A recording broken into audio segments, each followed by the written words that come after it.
Ishin, fheicim, dainhook, all of these I see almost every day as an Irish teacher, but sadly they're all incorrect. Why? Well, let me explain to you the biggest rule that learners make when using the Modh Coinníollach. Once people get to the point where they feel a bit more comfortable actually using the conditional in conversation, they become so transfixed and worried about the end of the verb and how the verb might conjugate itself at the end that they completely overlook what might happen at the start of the verb. Here's what you need to do for any verb in the Modh Coinníollach. I want you to make a mental checklist just with 2 points. Point number 1, start modification. Point number 2, end modification. So what does this mean? The end modification we'll get to in a minute, and that's just your verb ending. So it'll be the hin, ha, och, and hopefully you've done that already. If not, check out the video on the Modh Coinníollach over on our YouTube where I cover all that. But we're going to look at start modification first. That means we need to modify the start of the verb. So how are we going to do that? Thankfully, the Modh Coinníollach follows pretty similar rules to the past tense in that regard. All we're going to do is going to put a H on consonants, and if it begins with a vowel, we're going to put a D apostrophe. Remember, if it begins with an F, it will take both of those.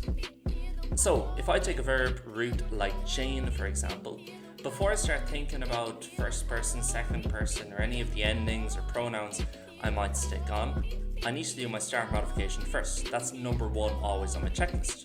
So, it's a D, it's a consonant, therefore I'm going to put a shavo on. It becomes Yane. After that, I can change it as is necessary. So if I'm saying I would do, it becomes Yane hin. That's tick number 2 off the list, and that's the verb done for I would do. Let's take another one. Brish, for example, is my root. So again, instead of hurrying on to the ending, I'm going to look at it. Begins with a consonant, so therefore I need to change it to vrish. And if it was he would break, it'd be vrishhook she. One beginning with a vowel, for example, we could have ahri. Again, I'm looking at the start of it before anything else. Begins with a vowel, so I need to put a D apostrophe on. That's number 1, takes off the list. Then I need to change the ending. Let's say if we're saying we would change, it would be that roach much or that rohamish. You can use either one, but either way, it's a 1 start modification and 1 end. Of course, there are some verbs like ri and lay which can't take a H or a D apostrophe, so therefore you're not doing anything, but still get into the habit of looking at the start of the verb, seeing what we have to do, because there'll only be a few exceptions like that where we don't have to add on anything. So remember, with the Modh Coinníollach, it's not just about the end, often the start is just as important. Remember your 2-point checklist, and after that you can't go wrong.